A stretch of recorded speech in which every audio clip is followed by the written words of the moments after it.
Apa yang layak? Ada siap? Siap ada? Ya. Nanti. Belum lagi? Dah. Bismillahirrahmanirrahim. Assalamualaikum warahmatullahi wabarakatuh. Waalaikumsalam. Allahu akbar, Allahu akbar, Allahu akbar, walillahil hamd. Allahu akbar, Allahu akbar, Allahu akbar, walillahil hamd. Asyhadu alhamdulillah nahmaduhu wa nasta'inuhu wa nastaghfiruh. Wa na'udzu billahi min shururi anfusina wa min sayyiati a'malina. Man yahdihillahu fala mudilla lahu wa man yudlil fala hadiya lahu. Asyhadu an la ilaha illallah wahdahu la syarika lah wa asyhadu anna Muhammadan 'abduhu wa rasuluh. Allahumma atina anfusana taqwaha wa zakkiha anta khairu man zakkaha anta waliyuha wa maulaha. Amin. Allahumma Allahu akbar ya akhi, tafadhal. Kalau tak mengganggu sini boleh? Ada muslimat.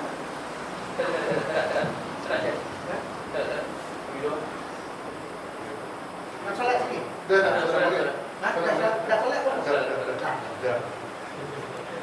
Kita buat raya kurban imam. Ikhwan wa akhawat a'azzakumullah. Saya ulang balik apa yang telah saya sebut pada tahun sudah, iaitu kemuncak kita tauhid kepada Allah ini ialah kita sujud. Sujud itu dengan kita meletakkan dahi di lantai. Itu kemuncak. Ketika itu kita sangat rendah, Allah sangat mulia. Maka datang hadis daripada Rasulullah tidak membenarkan kita membaca mana-mana ayat Al-Quran di dalam sujud maupun. Kenapa? Posisi itu tersangat rendah dan tidak sesuai kalam Allah itu dibaca dalam keadaan itu, tidak sesuai.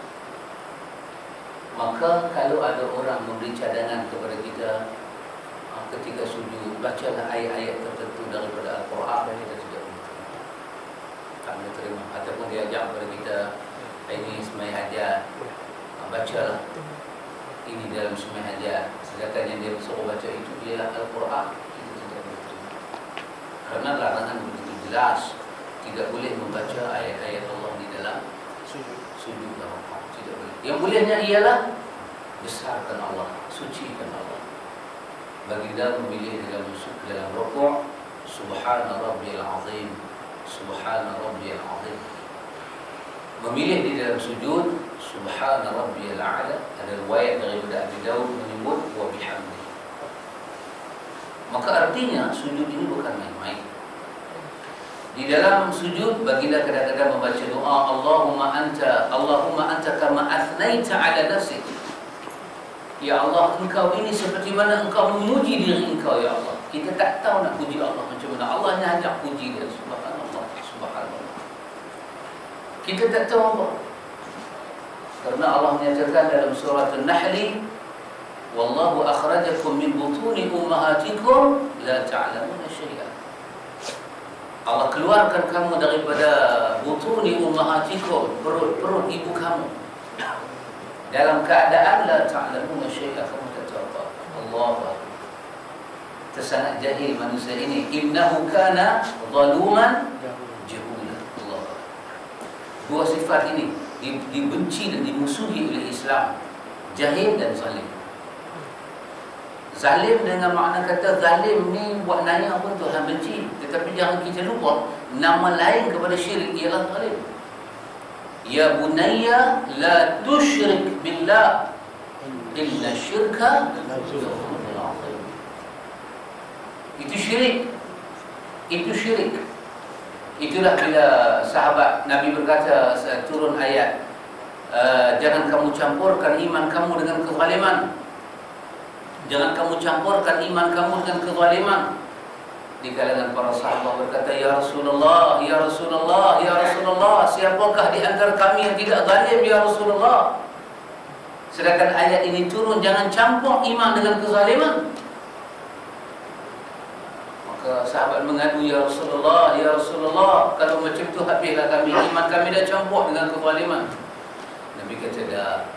Maksud jangan campur iman dengan kezaliman, seperti mana Nabi kata, berkatalah hamba yang saleh kepada anak dia, ya bunayya la tusyrik billah inna syirka la zulmun azim. Wahai anakku, janganlah kamu syirik kepada Allah, kerana syirik itu kezaliman yang sangat besar. Maka kerana itu zalim dan jahil, ataupun dengan perkataan lain, jahil dan syirik tidak boleh diterima. Tidak boleh diterima. Kesemua para ulama, sama ada mutaqaddimin, mutaakhirin, ketika menulis kitab-kitab berkenaan dengan tauhid, dengan akidah, mesti menguatkan perkataan ini. Islam bermusuh dengan kejahilan, dan risalah yang dibawa oleh Nabi Muhammad bermusuh dengan syirik ataupun zalim yang akbar, zalim yang besar. Jadi kerana itu kita tidak boleh melakukan perkara yang jahil itu. Maka berbalik kepada apa yang kita cakap tadi itu, kemuncak kepada kita mentauhidkan Allah, kita pun meletakkanlah wajah kita ini di atas tempat yang paling rendah. Kalau orang tanya kita kenapa sembahyang itu ada sujud, kalau dia tanya kenapa, kita akan jawab wallahu a'lam. Sebab ini ibadat ubudiyah lillahi wahdah. Kita tidak tahu kenapa. Tetapi kalau dia mengajak kita mencari al-hikmah, mungkin kita boleh menafsirkan di antaranya, bukan pasal. Kalau pasal itu satu-satu sebab, tidak. Di antara hikmah yang boleh kita petik dan kita ambil daripada makna sujud itunya ialah betapa kita ini tersangat rendah di hadapan Allah. Allah dengan kita ni dia ada sifat yang berlawanan, seperti mana kita uraikan semalam. Apa yang sempurna di sisi Allah, itulah cacat kepada kita. Apa yang cacat di sisi Allah, itulah sempurna kepada kita. Sifat kita dengan Tuhan ini dia mukhalafah. Sempurna kepada kita apa? Makan, minum, tidur, rehat. Itu sempurna. Kalau orang tak makan, itulah orang tak sempurna. Tetapi kalau makan, minum, rehat kepada Allah, itu sifat cacat. Sifat yang tidak layak. Sifat yang mencacatkan dia. Itu sifat yang tak sempurna, bukan kamalan. Apa yang sempurna pada Allah, cacat pada kita. Sempurna Allah itu la ta'khudhuhu sinatun wa la nawm. Cuma kita, itulah sempurna Allah, la ta'khudhuhu sinatun wa la nawm. Cuba kita tak mengambil tidur, muqaddimah tidur pun tak ambil, cacat kepada kita. Orang ini masalah ni, tidur pun tak habis. Karena itu kita kena mengetahui Allah memiliki kesemua sifat yang sempurna. Tak boleh dihitung banyak mana. Tak boleh dihitung banyak mana. Kesempurnaan itu banyak mana. Sebanyak itulah milik Allah. Maka Nabi menyebut Allah, Allahumma anta kama athnaita ala nafsik. Ya Allah, engkau itu seperti mana engkau memuji diri engkau. Kami tak tahu nak puji Allah. Karena itu Rasulullah memuji Allah seperti mana Allah suruh dipuji Allah. Subhanallah. Sangat bersih, sangat bersih. Nabi orang Arab. Nabi tak tahu kan nak duduk nak reka kalimah-kalimah daripada jumlah Arab ni. Sahabat orang Arab tak tahu kan nak mereka jumlah-jumlah kalimah-kalimah Arab ini. Tahu. Tetapi bila Allah suruh Rasulullah memuji, Nabi diam. Macam mana nak puji Allah? Bukan masalah tak tahu bina ayat, tidak. Masalahnya ialah kita tak tahu Allah itu bagaimana. Tak tahu. Tak tahu. Kita tak tahu Tuhan. Melainkan kita tahu banyak mana dia bagi tahu. Pasal bila Allah terang pasal diri dia dengan dia terang pasal syariat dia, tak sama. Tak sama. Dia terang pasal diri dia tu terlampau sikit, dan terlampau sikit itulah tanda kesempurnaan. Maka apabila Allah turunkan kepada ayat-ayat kepada Rasulullah, Subbihisma rabbikal a'la, barulah Nabi kata subhana rabbiyal a'la. Subbihisma rabbikal a'la, Allah turunkan dengan sirah begitu supaya Nabi tahu menyebut apa. Subhana rabbiyal a'la. Allah Akbar. Kalau kita ikut kronologi itu, otak kita ni brilliant. Otak kita ni dahsyat. Pasal itulah agama lingkup di zaman kita. Agama lingkup di tangan kita. Kenapa? Kerana kita mula menggunakan otak, menggunakan bahasa, menggunakan perasaan, menggunakan sentuhan untuk memuji Allah. Sedangkan Allah tak memerlukan itu. Cukuplah Allah dipuji, disanjung pada kadar yang Dia tentukan. Bagaimana kita memuji, menyanjung Allah? Dengan salat, dengan berzikir di dalam salat. Kalau kita guna akal pemikiran, membaca Al-Quran itu adalah amalan yang paling baik. Tiba-tiba terhalang ketika rokok dan sujud. Apa hal ini? Kalau guna kepala otak adalah bila kita rokok, Allahu Akbar, baca satu ayat Quran. Bukankah ayat Quran ke semuanya ayat-ayat Allah untuk Allah redha dengan baginya, dengan hurufnya, dengan susunan bahasanya, dengan semua Allah redha. Bila kita rokok, Allahu Akbar, baca satu ayat, Alhaakumut takatsur, guna otak. Bila kita sujud, Allahu Akbar, baca ayat-ayat yang Allah Ta'ala suka, memuji Allah Ta'ala. Subbihisma rabbikal a'la alladhi khalaqa fasawwa walladhi qaddara fahada. Itu semua ayat-ayat yang menunjukkan hebatnya Tuhan. Tetapi kerana syariat itu dikatakan sempurna pada kadar yang Dia diturunkan. Pasal itu semalam yang kita bincang apa dia? Allah itu Rabbul Kauniyah wa Rabbul Syar'iyah. Mesti pertahan benda itu. Dalam makna Rabbul Alamin, Allah itu Rabb kepada Al-Alamin, alam maya pada ini. Allah itu Rabbul Kauniyah, Dia pencipta alam segala. Bukan semua Allah cipta. Semua Allah cipta. Tetapi jangan lupa Allah juga Rabbul Syar'iyah. Dia Rabb, pemilik, penguasa, pengatur kepada hukum akam yang berkaitan dengan agama. Karena itu kita kena letak puji Allah itu sebagaimana Allah puji diri. Allahu Akbar. Inilah gamaknya kita beza dengan puak-puak falsafah Yunan. Mungkin beza di situ sikit. Dia menggunakan dia punya apa? What we say in Malay.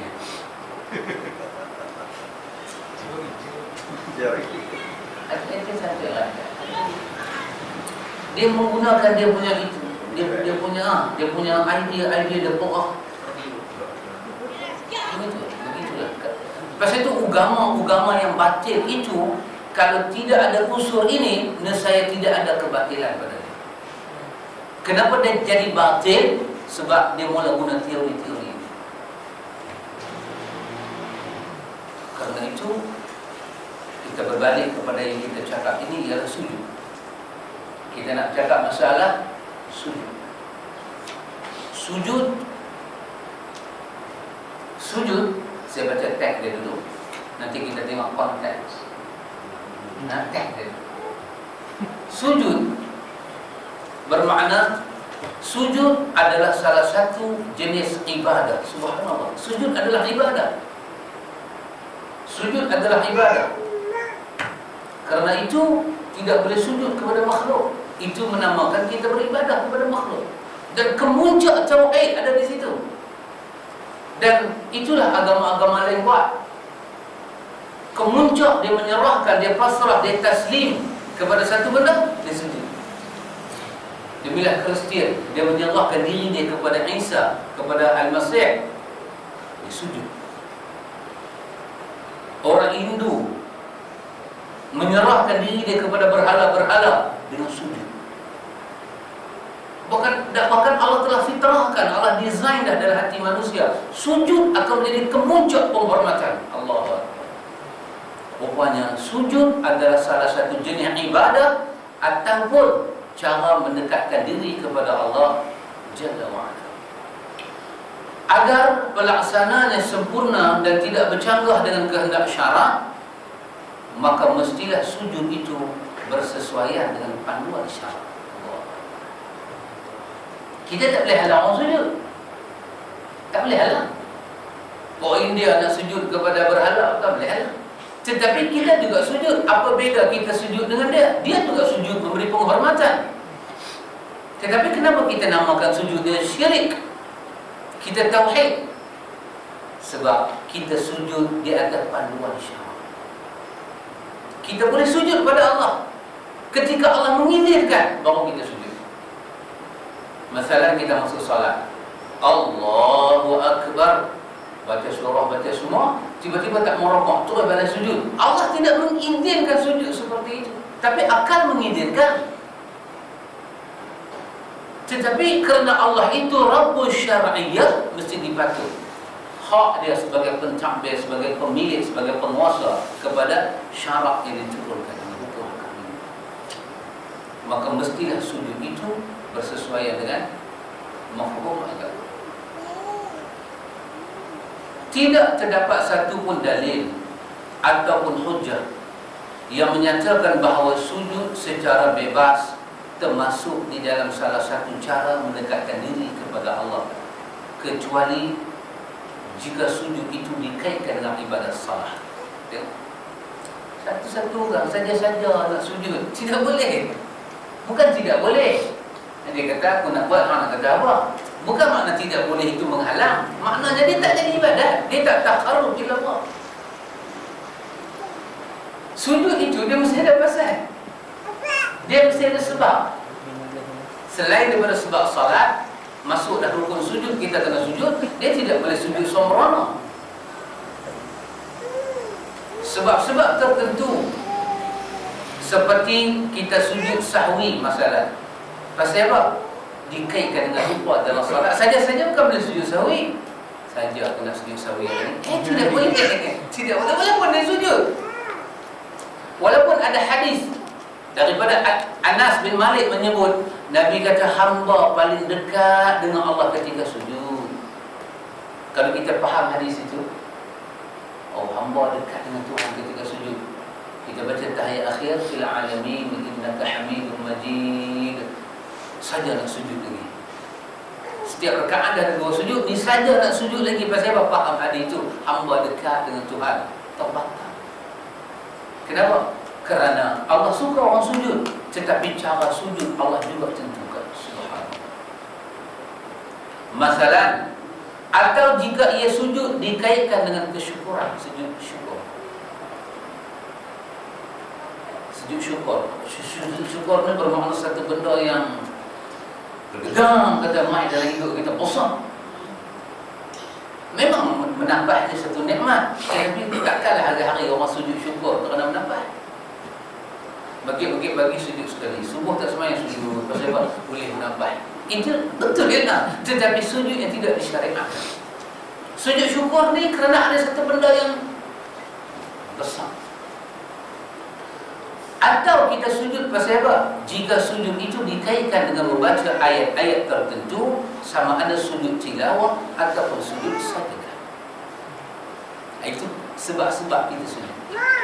Kita membaca ayat tilawatul Quran. Subhanallah, subhanallah. Ingatlah hadis ketika ketika Abi Sa'id Al-Khudri masuk Islam. Hadis ini telah disebut dengan martabat yang hasan oleh Imam Ahmad.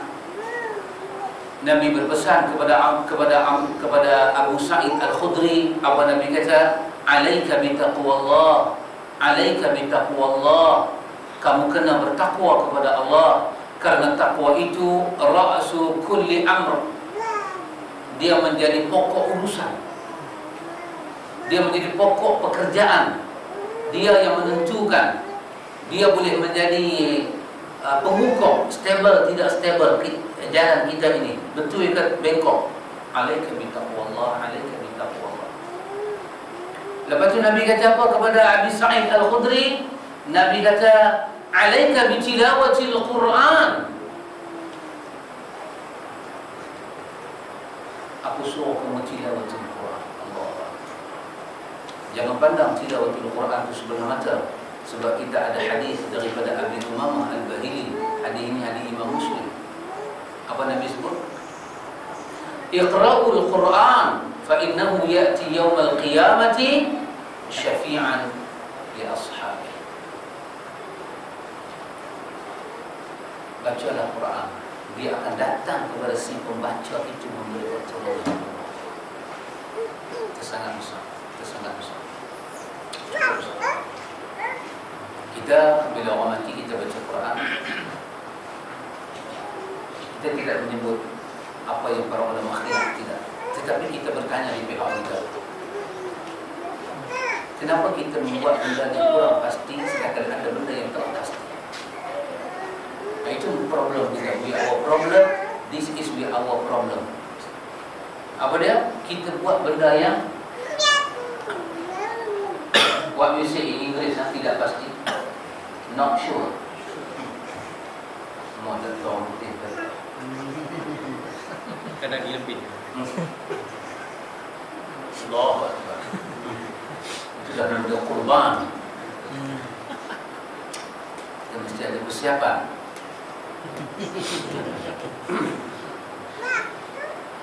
Apa yang tidak pasti? Begini. Ambil yang pasti dulu. Yang pasti apa dia? Iqra'ul Quran. Fa innahu ya'ti yawmal qiyamah syafi'an li ashabihi. Kau bacalah Quran, Nabi kata bacalah Quran. Sebab dia datang kepada engkau yang baca bagi syafaat. Allahu Akbar. Ketika melihat kepada terjemah, ketika melihat kepada syarah kepada hadis ini, bagaimana hebatnya Al-Quran, kata para ulama, kalaulah yang membaca Quran itu orang fasik, ahlul kabair, dia membantu orang yang berdosa macam mana? Meringankan dosa orang itu di hari akhirat. Pasal itu hadis yang menyatakan kam min qari'in yaqra'ul Quran wal Quranu yal'anu, perlu disemak balik. Iaitu hadis yang menyatakan berapa banyak orang baca Quran tapi Quran laknat dia. Hadis itu kena disemak balik. Sebab apa? Sebab walaupun dia ahli kabair, Quran pasti akan beri syafaat. Kerana Quran bukan sifat dia melaknat. Apa Quran kata? Wa nunazzilu minal Qur'ani ma huwa shifaa'un wa rahmatun. Allah sentiasa menggambarkan Quran dengan syifa, hudan, rahmah. Bagaimana kita menyatakan Quran melaknat si pembacanya? Hadis itu mesti disemak semula. Kedudukannya, mafhumnya mesti disemak semula. Ini tentang ahli kabair ini, orang yang membaca Quran tetapi mungkin meninggalkan salat dengan sengaja, ahli kabair. Ulama ahlu sunnah berkeyakinan Quran datang kepada dia hari kiamat memberi pertolongan dalam bentuk meringankan azab. Kalau dia dibakar dalam neraka, Quran akan meringankan azab dia. Dan di dalam hadis Imam Ahmad Nabi sebut dua perkara pasti bagi syafaat, pasti bagi syafaat. Apa dia? As-siyam wal Quran. Puasa dan Quran. Dalam syarah kepada hadis itu pula disebut, kalau orang itu memang orang baik dah, dia baca Quran, apa jadi? Quran mengangkat kedudukan dia kepada kedudukan yang lebih tinggi, darajatil ula. Allah, mungkin Jannatul Ma'wa, Jannatul Na'im diangkat sampai Jannatul Firdaus ma'a Rasulullah sallallahu alaihi wasallam. Ini yang pasti. Ini yang pasti. Ubadah bin Samit melihat seorang yang membaca Al-Quran, dan lepas dia baca Quran dia bertaranum ke semua orang, rasa terpegun dengan bacaan dia, dan lepas itu dia bangkit, dia kutip duit. Dia kata ingat dengar free ke ni, bayar. Ubadah bin Samit kata, sesiapa yang membayar wang, dia memperdengarkan Quran dan dia minta bayaran. Siapa yang menjual ayat Allah seperti ini, apa yang orang bagi pada dia itu adalah kalung daripada neraka Allah. Tetapi namun ubadah Islami tidak menyebut Quran melaknat dia. Sebab bukan sifat Quran melaknat dia. Dia syifa, dia rahmah, dia hudan, dia busyra lil mu'minin. Bukan busyra diklam. Busyra itu khabar gembira. Busyra lil mu'minin. Itu yang pasti, itu yang sangat pasti dan jelas. Apa yang tidak pasti? Yang tidak pasti, tetapi kita bukan menyatakan secara muhtamad, tidak. Hanya nak buat perbezaan, membuka pemikiran kita sendiri, bukan menghukum orang. Kita tidak berhak menghukum apa yang orang buat. Orang buat di atas keyakinan dia. Yang tidak pastinya ialah apabila kita membaca Quran pada orang yang dah mati dan kita menghadiahkan pahala. Itu tidak pasti. Kenapa tidak pasti? Di kalangan ulama masih berbalik. Bukan di kalangan juhala, orang macam saya berbalik. Di kalangan Imam Syafi'i dengan Imam Ahmad masih berbalik. Masih berbalik. Syafi'i dengan pendirian dia tidak sampai sebila-bila. Ahmad dengan pendirian dia, pasal apa tak boleh sampai? Boleh sampai kalau kita memenuhi syarat-syarat dia. Tetapi artinya benda itu masih tidak ada sepakat di kalangan kaum muslimin. Tetapi pada bahagian yang pertama itu telah disepakati. Itu tidak dijadikan sebagai anjuran, kesedaran kepada umat. Yang Nabi sebut secara pasti, kita tak menganjurkan umat baca Quran. Tapi yang Nabi sebut, yang Nabi pun tak sebut, dibahas sahaja. Dan masing-masing para ulama yang mu'tabar ini mempertahankan hujah masing-masing. Dan akal, an-naqli wal-aqli ini, dalil akal dan dalil syarak, nampak kuat dan dhaifnya tak mana. Tetapi kita mesti berpegang kepada yang tidak pasti. Subhanallah. Sedangkan yang lebih pasti daripada itu apa? Kita akan mati. Subhanallah. Subhanallah. Allah. Karena itu Nabi kata jangan main-main dengan Quran. Nabi berusaha kepada Abi Sa'id Al-Khudri. Nabi kata tilawatul Quran, alaika bi tilawatul Quran. Jangan lupa tilawatul Quran, jangan lupa tilawatul Quran. Kita terus targetlah satu hari satu juzuk, satu hari satu juzuk tak payah. Kalau kita boleh dapat satu hari satu muka pun sudah. Apa dia? Dawam. Dawam itu penting. Apa dia? Konsisten. Wa in qalla. Dawam, buat bagi tak putus. Wa in qalla, walaupun dia sikit. Allah paling suka amal yang dawam. Wa in qalla, Allah sangat suka. Subhanallah. Sikit dan berterusan. Ada suatu istimrar. Sambung menyambung, sambung menyambung, istimrar dan terus. Allah. Kita ada perjalanan yang begitu jauh. Saya faham. Cuma saya nak habiskan tajuk ini. Bila cakap tergantung, dia tak apa bagus. Kalau di Pulau Pinang ada batu gantung, biarlah batu itu tergantung. Kita jangan gantung. Okey, saya habiskan sikit. Taqarrub, mendekatkan diri kepada Allah hanya dengan sujud semata-mata tanpa sebab. Tidak ada asas sama sekali. Antum pernah tengok ada orang sembahyang, Assalamualaikum, Assalamualaikum, dia sujud sekali. Lepas tu baru dia bangkit pergi. Tidak ada asas sama sekali. Dia ingat sujud, tetapi dia telah sujud kepada Allah dengan jalan yang tidak Allah syariatkan. Inilah satu problem lah. Nak beri penjelasan itu macam mana nak buat saya? Sujud pun tak boleh kan? Dia tanya kita. Amboi hampa nak sejak mengaji sujud pun tak boleh. Tu hampa cakap sujud sembahyang, orang lain sembahyang ada sujud dulu. Tengok kita syukur ni nyawa dakwah berjalan. Dia punya hujah itu very yes. Saya tidak tahu. Tapi sujud dia punya alasan itu betul lah, alasan itu very reasonable. Ya Allah. Nak dapat dari mana? Saya high school. Ya, Allah Akbar. Itu. Tetapi dia terlupa satu benda. Apa dia?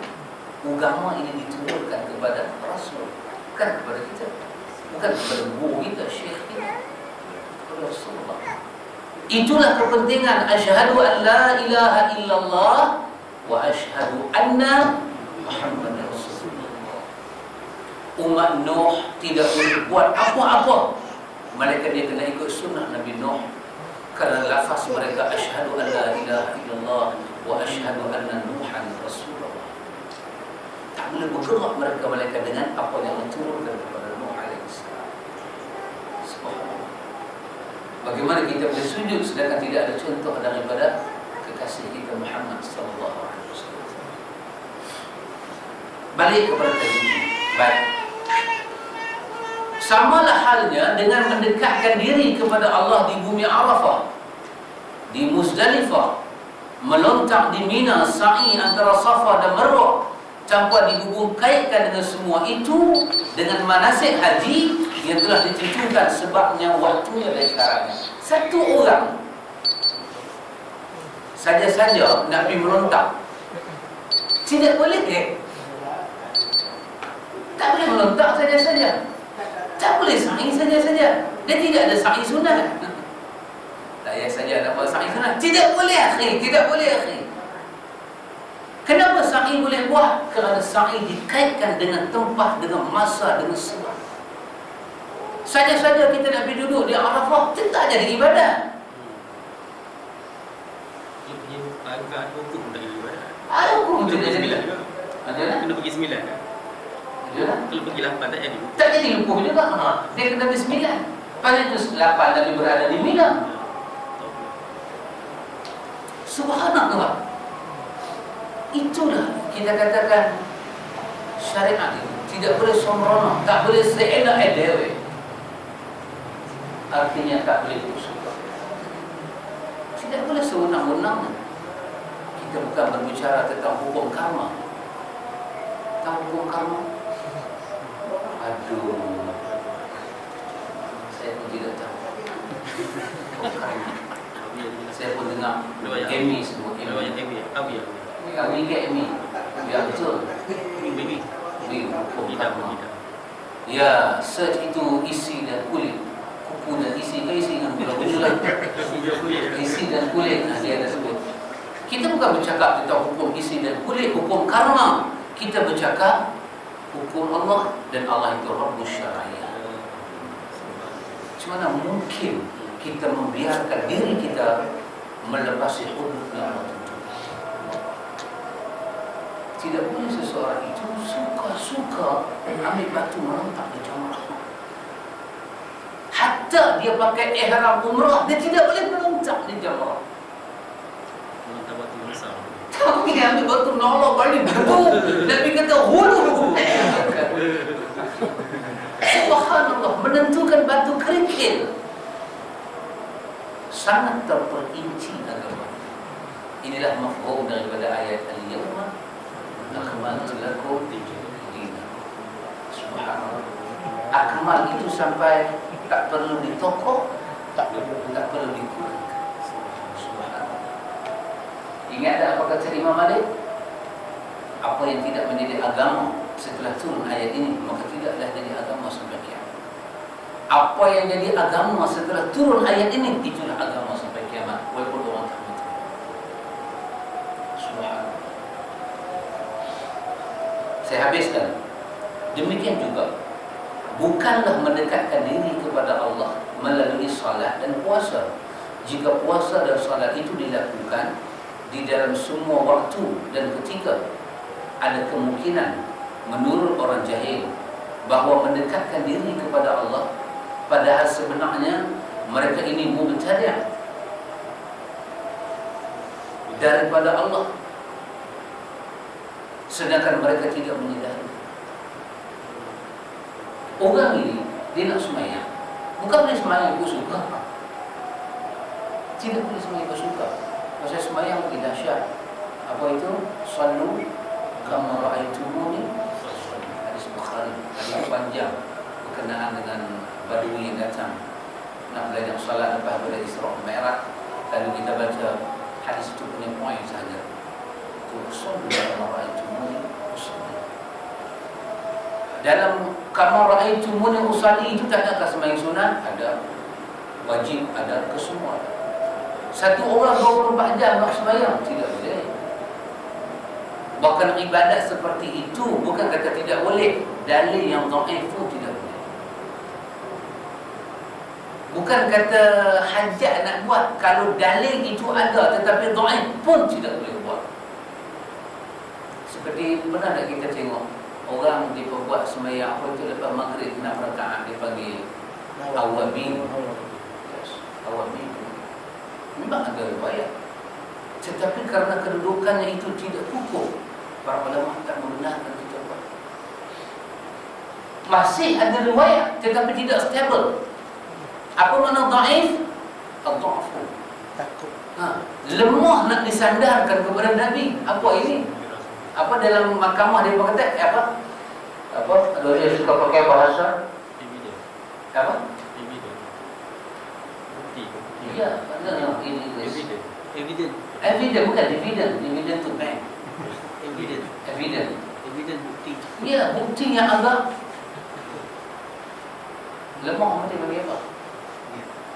Not strong. Low. Weak. Allah, tak mampu ya.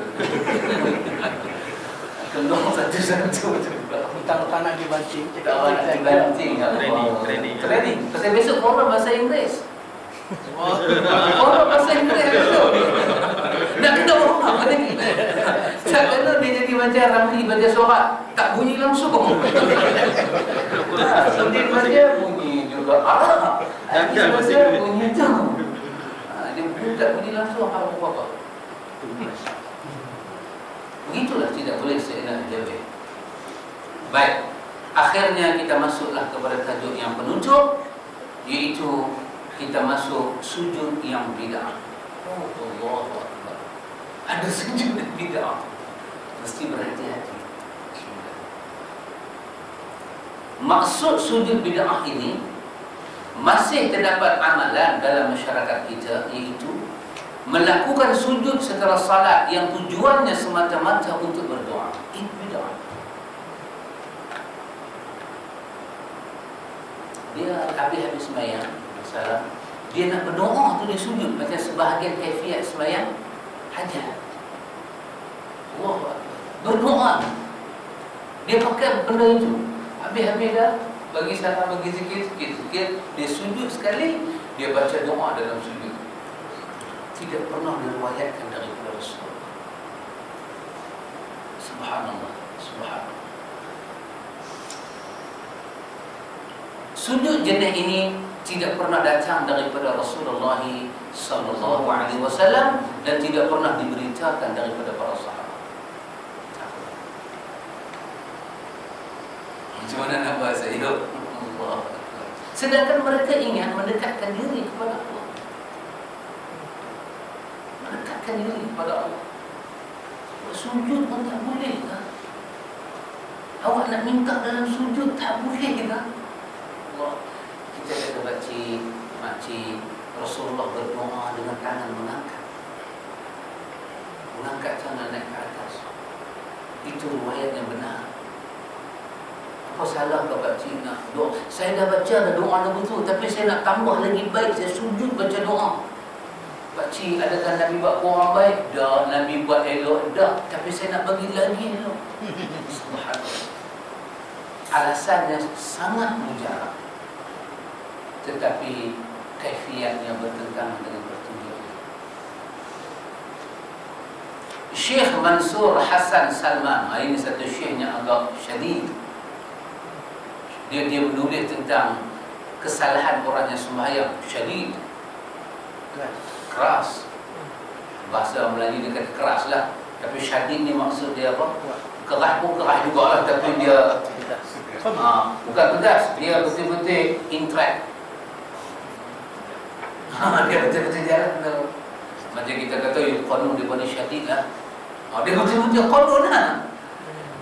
Kita mau ada ghairal mustaqim sikit cantik. Kan kita mau ke pesong sikit cantik. Apa dia saya baca dalam buku dia tentang kesalahan musallin ini, orang yang salah. Di antara kesalahan dia kata bila kita sembahyang kita suka lupa. Kalau pendek terus lembab. Ini semua dia kata Allah tak akan terima sembahyang kamu. Biadab dia kata. Lagi saya tu kaki sebelah sinti, sebelah biar. Macam apalah gila-gila macam apalah. Lagi satu macam mana? Bila kita solat, dia kata baju kita ni, kan kalau kita pakai seluar kan, kita pakai sirwal, baju kita ni bila kita rokok dia tak menutup kita punya punggung. Kerana itu disuruh pakai jubah. Pakaian yang mengangkat syubhat sembahyang, jubah. Saya pun kebetulan hari ini saja pakai ini, selalu pakai jubah. Tadi pakai jubah hari ini pasal korban. Boleh kali korban.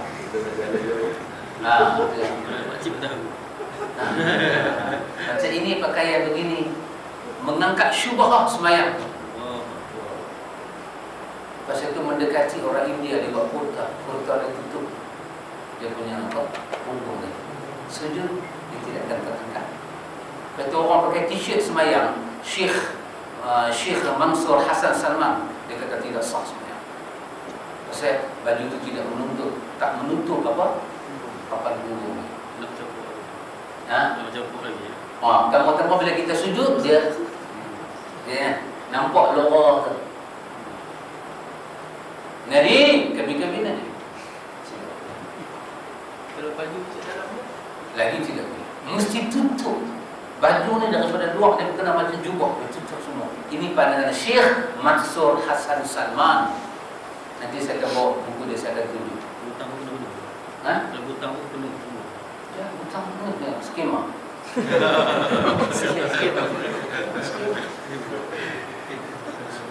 Kalau tie in tak boleh. Syekh Salman tidak mahu. Tak boleh. Mayang Rasulullah. Kita tidak boleh. Bila kita pakai seluar, dia bentuk punggung kita. Kan kadang-kadang kita pakai seluar ketat. Belah depan ni bentuk kita punya buah labu tu. Dia tidak mau ada ketika solat. Jangan ada dia punya cutting itu. Jubahlah yang boleh menghilangkan syubhat itu semua. Kita kata apa lah Arab pakai jubah. Apa dia pakai jubah? Hang lah apa tak pakai jubah. Memang jubah tu tidak ada kaitan dengan sunnah secara mutlak, tetapi kewujudan dia itu mengangkat syubhat sembahyang. Itu mengikut pandangan Syekh Mansur Hassan Salman. Ada beberapa pandangan yang saya sangat suka, tapi saya amal cara peribadi, saya tidak beritahu pada orang. Sebab masih satu kita kata kejutan, culture shock apa? Culture shock. Bukan culture shock, dia macam shock juga, tapi dia bukan culture. Dia macam shock knowledge. Kan dia satu kejutan ilmu, terkejut. Macam kita baca khutbah raya sekali kan, kejutan, kita nak kena beri penjelasan demi penjelasan. Antara kawan tu sembahyang dia buat lagu ni, kan? Dengan dia tak sembahyang terus. Aku lipat lagu ni pun mujur banyak aku sembahyang kan. Aku buat lipat pun tak sembahyang pun tak. Tak bohong dia. Ini nama dia kejutan ilmu. So kita bukan menyembunyikan ilmu, tetapi kita nak approach kepada dia itu step by step. Kita tak mau one shot kita bagi knowledge pada dia, one shot dia drop pun one shot. Ini kita kata uslub dalam kita menyampaikan ilmu. Itu atas kita lah. Itu atas kita. Banyak benda yang Ustaz Ammar tahu, dia tak cerita. Yang Ustaz Yu tahu, dia tak boleh cerita. Dan kita semua sahabat tak boleh cerita ke orang. Kenapa? Dia memerlukan masa tertentu. Dia juga memerlukan masa tertentu. Demikianlah saya bila saya membaca Syekh Mansur Hassan Salman, ada perkara yang saya sangat suka dengan dia. Inilah buku dia, nama Qaulul Mubin fi akhta' al-akhta' al-musallin, perkataan yang terang, yang jelas tentang kesalahan orang yang sembahyang. Apa dia kata? sujud bid'ah yang direka-reka itu berasal daripada sebahagian golongan sufi ataupun tarekat. Kenapa berani dia sebut macam ni? Kenapa bila dia sebut bid'ah, sufi lah punca, tarekat lah punca? Mengajilah kat siapa pun. Kalau dia tahu itu sunnah, bila dia sebut bid'ah, dia akan sebut lupuk bid'ah itu daripada sufi dan tarekat. Kenapa begitu berani dan memberanikan diri? Kerana ibarat terang, tak perlu bersuluk. Dari mana lahir lupuk bid'ah ini? Daripada dia pun ni satu mak satu pak. Mak dengan depa, pak dengan depa kahwin. Bila kahwin dapat anak. Tapi depa asal satu. Sufi, satu anak nama sufi, satu anak nama tarekat. Siapa pak dia? Pak dia Syiah. Lahir sufi, lahir tarekat. Lain nama. Sufi berjalan ke sebelah selatan, tarekat berjalan ke sebelah utara. Tapi yang mengatur perjalanan mereka, bapak mereka nama dia Syiah. Pasal itu bila sufi, masuk tarekat, Syiah bukan musuh dia. Syiah tak musuh dia. Orang itu pergi mengaji sufi sampai ilmu kebatinan, boleh berjalan di atas ayam. Tiga terbang Aladin tu dia ada. Dia boleh pergi Mekah, tak boleh tiket kapal terbang, pakai tiga kapal terbang pergi ke Mekah. Ia hakikat di Mosul, di Baghdad itu, di Mosul ada syekh dikatakan berjalan di atas angin. Syekh berjalan, dia punya jubah ni tak tahu nak abang, labuh selabuh-labuhnya, tutup habis jubah dia. Tak nampak kaki kena jalan. Pergilah ke utara, ke selatan, ke timur, ke barat, ke Azerbaijan sekalipun, musuh sufi, musuh tarekat bukan Syiah, tapi siapa dia? Sunnah. Bagaimana kita nak memberi penjelasan kepada hakikat alam ini? Kebetulan kalau orang itu mengaji sunnah, jiwa dia begitu tidak romantik dengan sufi dan tarekat. Kenapa begitu, Bapak? Kenapa begitu? Ini nama dia fitrah al-haq wal-batil. Idza jaa al-haq wa zahaqa al-batil, innal batila kana zahuqa. Tak boleh sekali. Pasal itu orang mengaji sufi kita berkenal Syiah pada dia, tidak ada apa, tenang-tenang saja.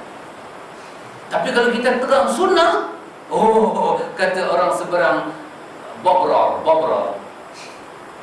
Tak faham. Bobrolnya jadi macam bobrol. Ributan. Jadi ribut. Apa ni? Apa dah jadi ni? Bila kita kata sunnah, bagaimana Rasulullah takbir, Allahu Akbar, macam kita sembahyang cara sufi, Allahu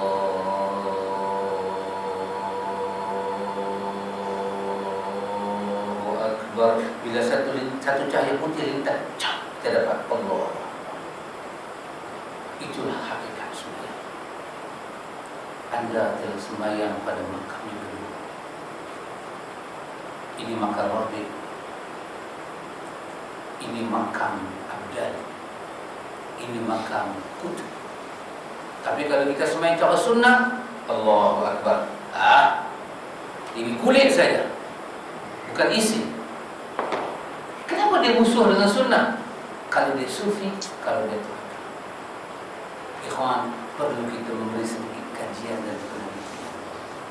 Kenapa sebegitu berani Syekh Mansur Syekh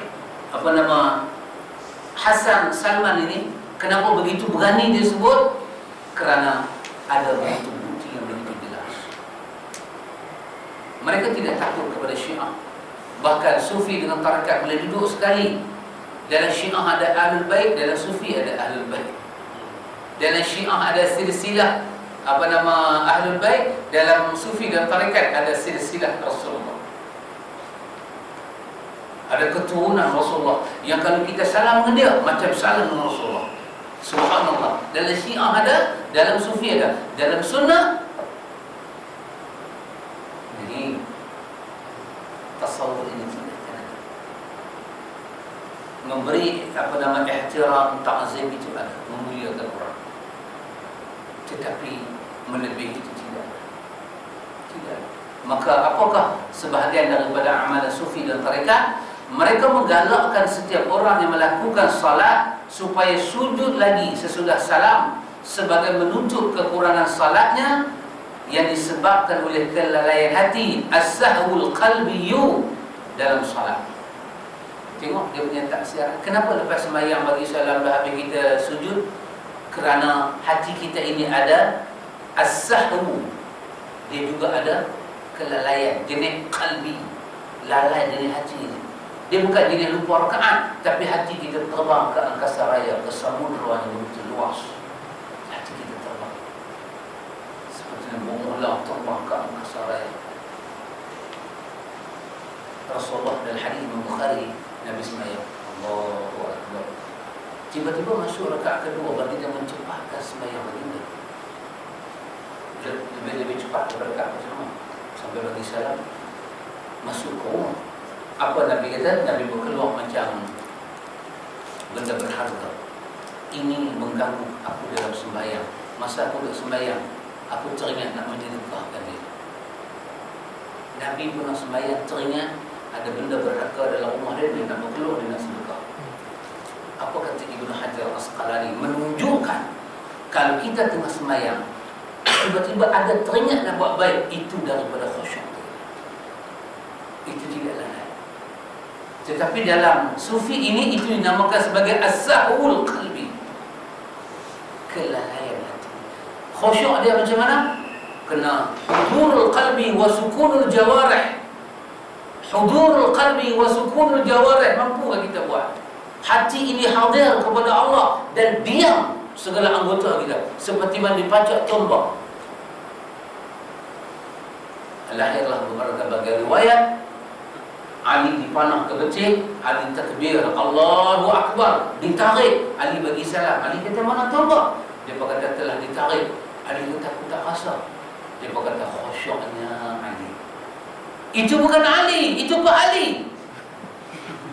Itu bukan Ali bin Abi Talib. Ali bin Abi Talib manusia, merasai kesakitan.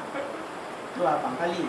Itu Abang Ali kata aku tak kena, Abang Ali tak kata aku tak kena. Ya. Itu mesti dibetulkan balik. Sahabat sakit, Allah menganugerahkan khusyuk kepada para sahabat sebagai kurnia Allah.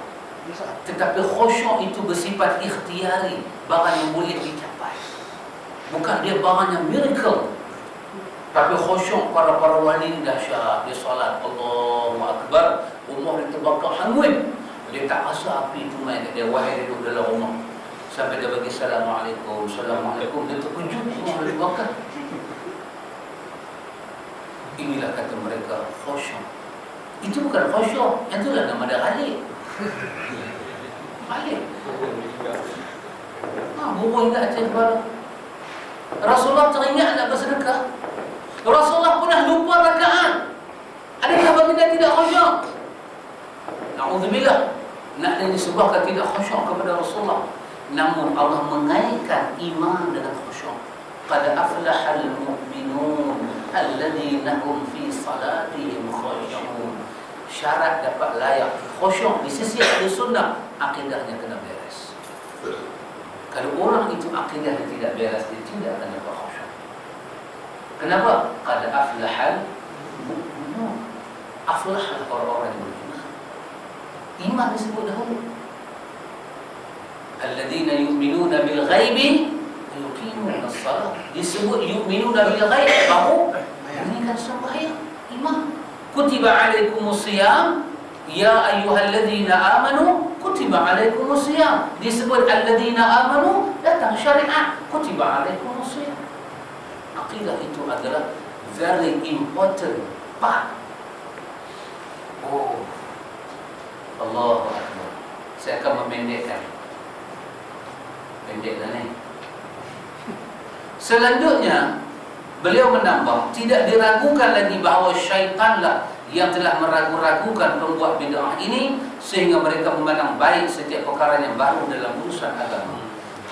Dan kerana kesempurnaan salat sangat bergantung kepada itba', iaitu mengikut sahaja sebagaimana yang telah ditetapkan oleh Rasulullah sallallahu alaihi wasallam, maka para ulama fiqh menghukum perbuatan sujud seperti ini adalah bid'ah yang besar.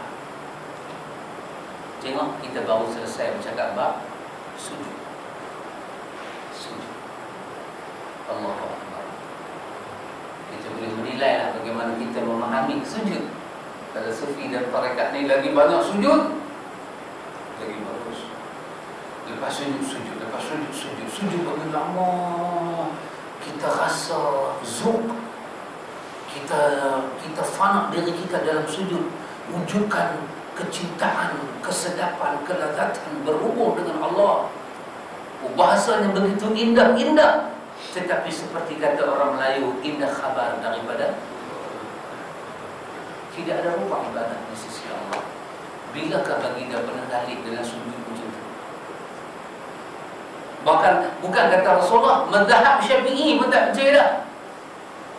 Bukalah di dalam Al-Azkar tulisan Imam Nawawi, apa dia kata? Qiyam yang lama lebih afdal daripada sujud yang lama. Kenapa? Bila kita qiyam yang lama ada tilawatul Quran. Kadang-kadang datang ayat-ayat yang menuntut kita sujud. Qiyam yang lama lebih afdal daripada sujud yang lama, mazhab Syafi'i. Bagaimana orang sufi boleh lepas sujud bagi salam sujud?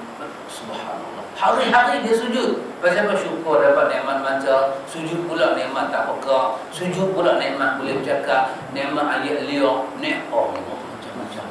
Kalau begitu sembahyang kembali pada asal 50 waktu. Tetapi dimansuhkan 50 rakaat, diberi pahala seperti 50 waktu. Allah sangat memerlukan itba' dan tauhid. Sangat memerlukan itba'. Apa itu? Apa? Orang putih panggil apa itba'? Bahasanya dari macam cik kamarnya Melayu pun. Saya tak mau, saya tak mau bahasa Melayu. Untuk Melayu. Tapi mak tu dia tanya Melayunya apa? Itba' bahasa Arab. Melayu kata ikut. Ikut. Tetapi Inggeris dia ada bahasa, kita tak boleh kata follow. It's not crime. Follow tak betul. Saya telah tahu kalimah tu awal dulu, tapi saya tidak menggunakan. Dia grammar tak betul. Maka saya telah cari kalimah apa itu. Itba' mean apa? Cik kamu ada bahasa lain. Itu dia. Replicate. Yes. Itba' mean ikut, step by step, anger demi anger. Kita ikut itu mengikut ruang dia. Berhenti kita berhenti. Dia jalan kita jalan. Macam mana? Macam Ramli, Sudin dan Aziz ikut Cik Ros. Kan Cik Ros kan balik dari sekolah kan? Cik Ros berjalan, dia pun berjalan. Cik Ros gantung kaki, dia pun gantung kaki. Itu nama dia itba'. Itulah itba'. Kedua pun kedua juga, tetapi dalam ibadah ini memerlukan itba'. Wa tauqif. Tauqif apa Melayu nak panggil dia dua perkataan yang begitu sinkronis. Dia pergi rumah Itba' dan tauqif. Maksud dia apa? Ikut. Tauqif. Kau biasa ni Malay. Ustaz ada perkataan kepada tauqif. Kita itba' atau tauqif. Kita nak translate kepada bahasa Melayu. Ini bukan kalimah apa? Bahasa Melayu tengok Tauqif ni saya betul. Tetapi kalau kata itba', kita ikut. Tauqif ni dia macam puas hati, macam ridha dengan apa yang telah dikadarkan. Macam mungkin bahasa saya, tapi saya SPMB. Bahasa Melayu SPMB. Ke sekolah rendah saya mengajar bahasa Melayu. Lepas tu saya mengajar college pun, Cik Kamal yang tolong isi borang kat saya, college betul kan? Dia yang tolong isi borang kat saya. Saya tak tahu apa dia punya itu semua bahasa Inggeris. Saya bila sampai high school, cikgu tak main. Cik Kamal tolong masuk college betul dia tolong isi. Masa saya nak abang kata saya SPM bahasa Melayu B. Saya tak tahu. Tapi saya tak tahu. Saya nak bulatkan kalimah itu ittiba' wa tawqif. Dia sangat synchronize. Bila kita kata sunnah Rasulullah tu al-ittiba' wa tawqif. Kita ikut dan kita rasa. Kadang-kadang orang ikut tapi dia kita ikut kadar itu. Macam mana Nabi berhenti, kita berhenti. Al-ittiba'. Sempurna kan? Ya mungkin maybe kita kena tengoklah dalam kita punya dictionary. Kita next time bawa satu dictionary. Saya tak bawa, saya hafal word, dia punya word. Kita kena cari Arab, Melayu dan Inggeris.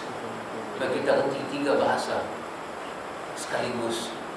Itu telah dibuat bahasa kamus demikian. Dia bagi kamus Dewan Bahasa jilid yang kedua. Muka surat 246, baris nombor 4 belah kanan.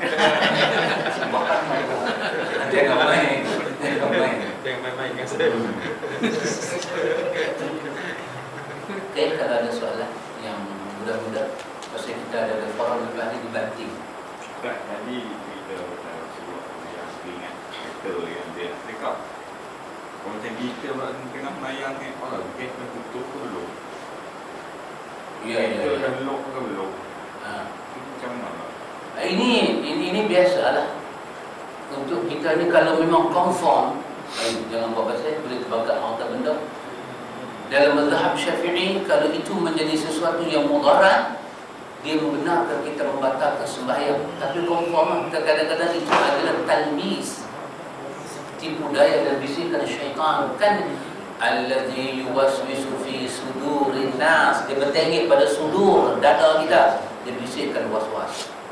Kan dalam hadis Bukhari kata bila orang azan, Allahu Akbar azan, lari. Nabi kata dia lari itu kentut besar. Dia lari itu kentut besar, drop. Dia bukan fusak dia, fusak jenis ada bau tak ada suara. Tapi ni kentut besar.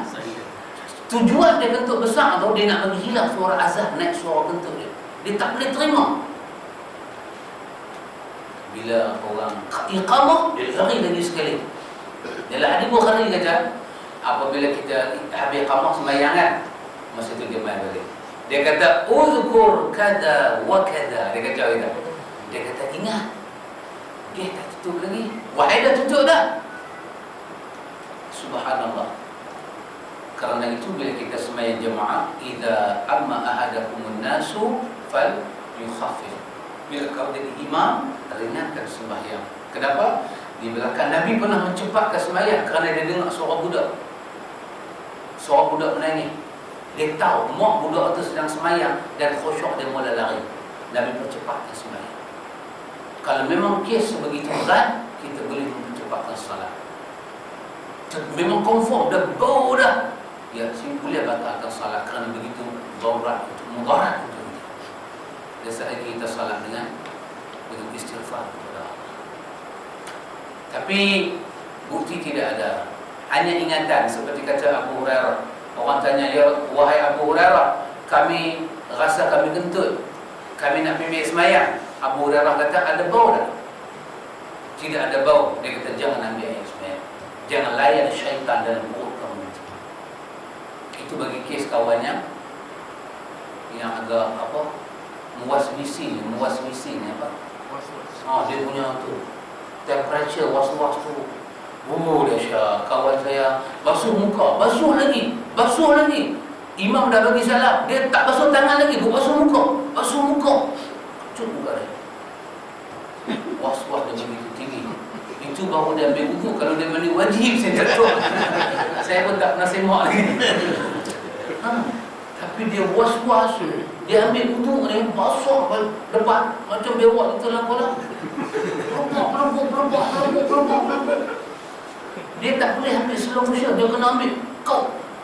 Dia kau ayat di lambung naik. Bum, basah muka. Subhanallah. Dan dia juga seorang ustaz. Dia mengajar. Tapi bila dia semayang, Allah. Tapi bila dia mengajar, dia tak was-was. Dia mengajar dengan begitu semangat. Dia tak pernah was-was kot satu ayat dia nak repeat sampai 3 kali. Dah, dia mengajar hebat. Tapi bila dia semayang, Allah.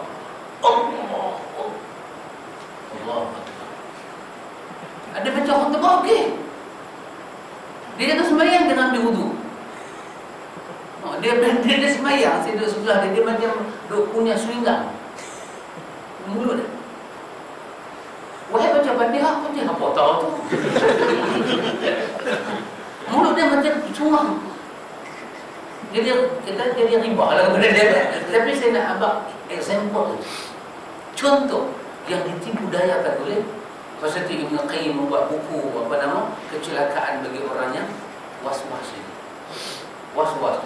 Kata dalam syarah Fathul Mu'in, saya ingatkan I'anatul Talibin al-Itan dengan saya kutip. Apa itu?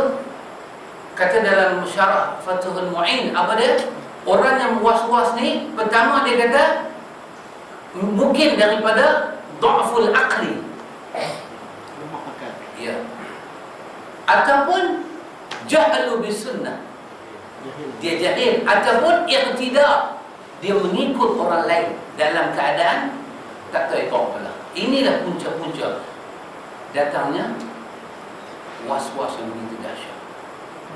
Allahu Akbar. Sunnah ni seperti kata Imam Nawawi di dalam Al-Azkar. Bukalah Al-Azkar bab takbir. Apa dia kata? Rasulullah takbir Allahu Akbar. Tidak pernah memanjang kalimah tak pernah. Tidak pernah Rasulullah memanjangkan Allahu Akbar. Hanya baginda menyebut Allahu Akbar. Tak timbul soal masuk ke tak masuk, keluar ke tidak timbul. Tapi masalah bila kita nak qasad, ta'arun, ta'yin dalam kandungan lafaz Allahu Akbar. Qasad, perkataan aku sembahyang, itu qasad. Ta'aruf nak menyebut fardu, ta'yin nak menyebut nama fardu. Mesti dalam kandungan lafaz Allahu Akbar. Mulut kata Allah, tak boleh bar melainkan dia masuk dalam lintasan hati itu. Dan itu sangat membenarkan. Kata Nawawi, Rasulullah bertakbir Allahu Akbar. Mudah saja. Allahu Akbar. Maka kita boleh masuk tajuk yang pertama, iaitu sujud yang disunnahkan. Memang sabit daripada sunnah Nabi. Sujud ini bukan bid'ah. Iaitu sujud yang pertama yang dibangkitkan adalah sujud tilawah. Apakah itu sujud tilawah? Kita terpaksa lihat pada minggu depan.